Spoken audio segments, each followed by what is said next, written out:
तो hello my classmate friends, this video for you. तो LDO की क्लासेस चल चुके हैं, तो इस वीडियो में मैं एलडीओ के बारे में बताऊंगा। तो सबसे पहले कि एलडीओ का फुल फॉर्म क्या होता है वो जान लो।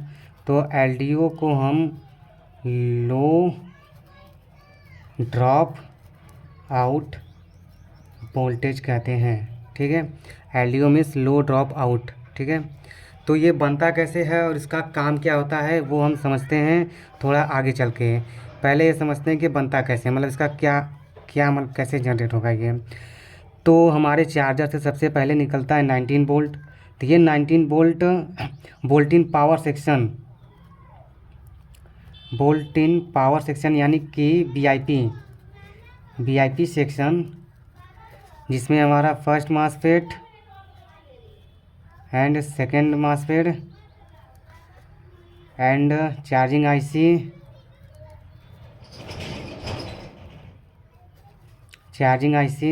And charging MOSFET and battery shifting MOSFET जो भी है, बैटरी शिफ्टिंग मॉसफेट से होते हुए सीएसआर पे पहुंचता है।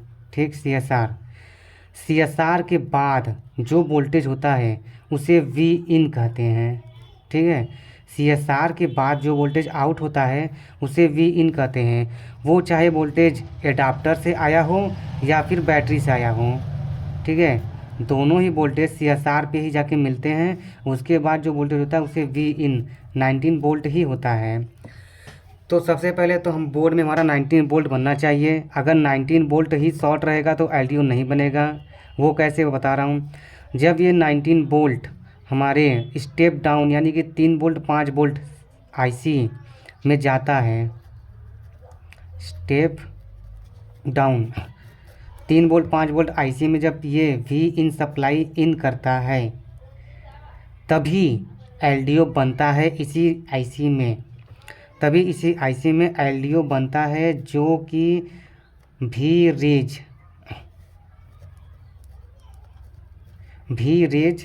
3 volt and we raise 5 volt. तो आप कोई भी सीमेटिक पढ़िए, कोई भी कंपनी का सीमेटिक पढ़िए, यदि उसमें स्टेप डाउन आईसी देख रहे हैं तो उसके जिस पिन पे we raise 3 volt and we raise 5 volt लिखा है वो समझ लो कि ये LDO 3 volt and LDO 5 volt है। ठीक है, ये कभी चेंज नहीं होता। और एलडीओ बनने के लिए कोई भी इनेबल या कोई परमिशन या कोई सिग्नल की ज़रूरत नहीं होती है। जैसे ही 19 वोल्ट इसमें इन होगा सीएसआर के बाद, वो तुरंत आईसी एलडीओ आउट कर देगी। ठीक, अब ये एलडीओ जो वोल्टेज है कहाँ कहाँ जाती है, तो सर ने बताया था कि एलडीओ वोल्टेज जो है वो साउथ ब्रिज में जाता है। और साउथ ब्रिज में बताया था कि SIO BIOS RTC section and बहुत कुछ होता है पीछे से। ठीक है, वो सुनो। तो एसआईओ के वीसीसी पिन यानी कि पिन नंबर 9, 22, 33 शायद 96 पे एंड 111 एंड 125 और 130 ना। ठीक ठीक है, इतने पिन्स पे एसआईओ के इतने पिन्स पे ये वोल्टेज जाता है। फिर बायोस के पिन नंबर 8 पर जाता है, आरटीसी सेक्शन में जाता है। ठीक है, यदि आपको 3 वोल्ट एलडीओ या 5 volt LDO check 3 volt LDO check करना है, एलडीओ 3 वोल्ट, क्योंकि सबसे ज़रूरी तो 3 वोल्ट ही होता है। ये जो 5 वोल्ट होता है वो आईसी का वीसीसी होता है, तो इसको अभी इतना ज़्यादा नहीं लेना है ना। अब ये जो 3 वोल्ट एलडीओ है ये तो बंद हो गया। कैसे बना ये तो आपने देख लिया। 19 वोल्ट सीएसआर के बाद डायरेक्ट जब 3-5 आईसी यानी कि स्टेप डाउन में इन करता है तो बिना किसी इनेबल बिना किसी सिग्नल के ही LDO 3 volt and 5 volt out हो जाता है।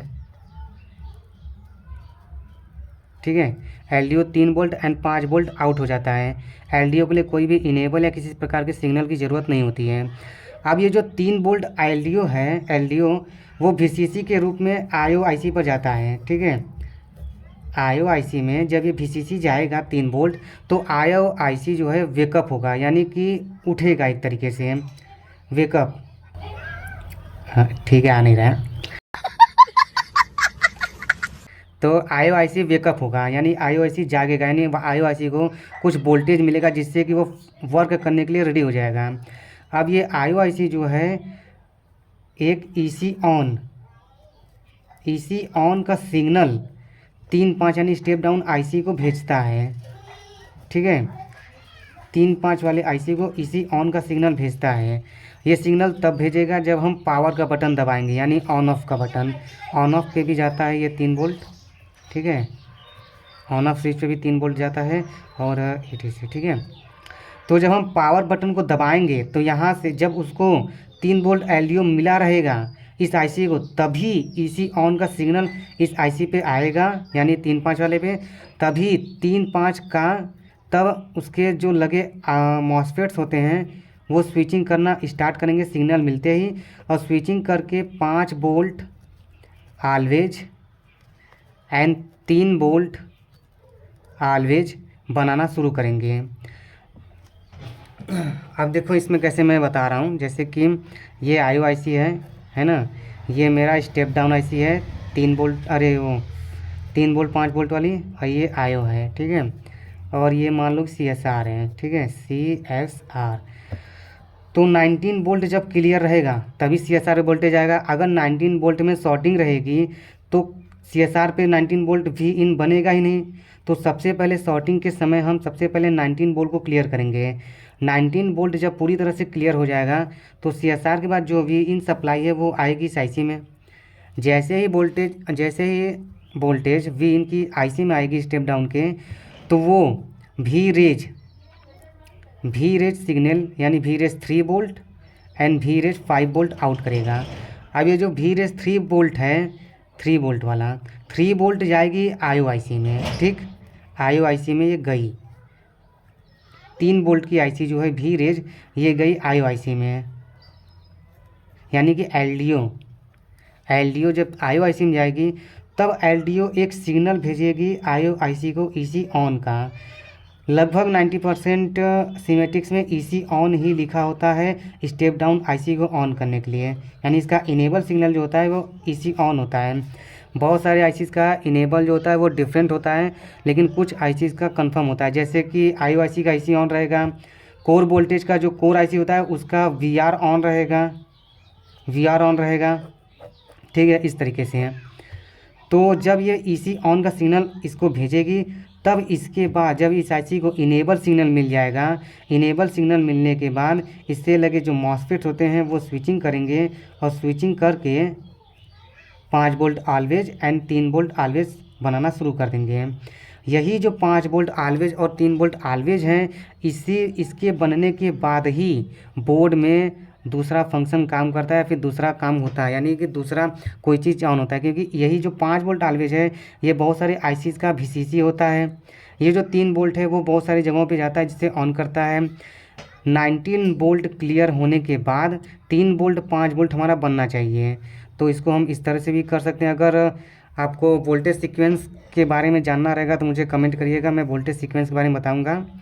तो सबसे पहले बनेगा 19 वोल्ट एडाप्टर वाला। ठीक है, एडाप्टर वाला बनेगा, एडाप्टर वाला 19 वोल्ट, ये बदलेगा 19 वोल्ट भी इन में। ठीक है, फिर ये जाएगा स्टेप डाउन आईसी में, जिससे बनेगा एलडीओ जाएगा आईओआईसी में, आईओआईसी से सिग्नल आएगा ईसी ऑन का, और इसी ऑन के सिग्नल आने के बाद तब बनेगा हमारा ऑलवेज वोल्टेज।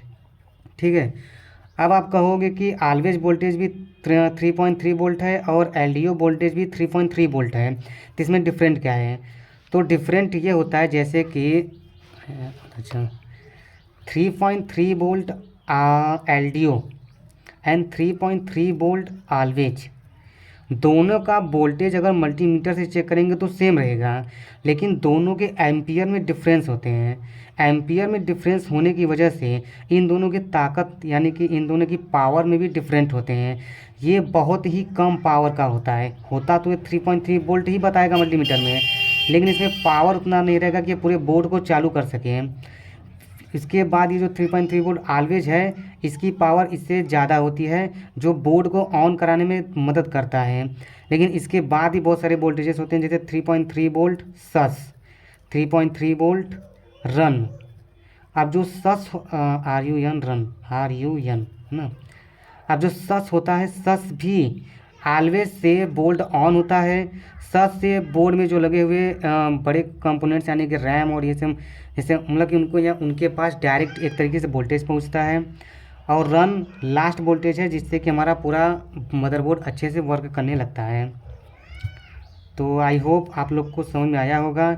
यदि आप लोग को कुछ डाउट हो तो मुझे कमेंट कर सकते हैं, एंड इस तरह का वोल्टेज सीक्वेंस के लिए भी कमेंट कर सकते हैं। मैं इसके आगे का भी बता सकता हूँ कि ऑलवेज के बाद क्या बनेगा, किस IC के बाद किस IC में वोल्टेज जाएगा, कैसे कैसे होता है ये सब। तो थैंक्स, ये मेरा पहला वीडियो है, कुछ गलती हुई हो तो माफ़ मत करना, मुझसे मतलब नहीं है, समझिए। ठेका लेके नहीं बैठा हूँ मैं। कैसा लगा मेरा मजाक? देख देख देख देख कैसे बिना सब्सक्राइब किए जा रहा है। पूरा वीडियो देख लिया लेकिन सब्सक्राइब नहीं किया।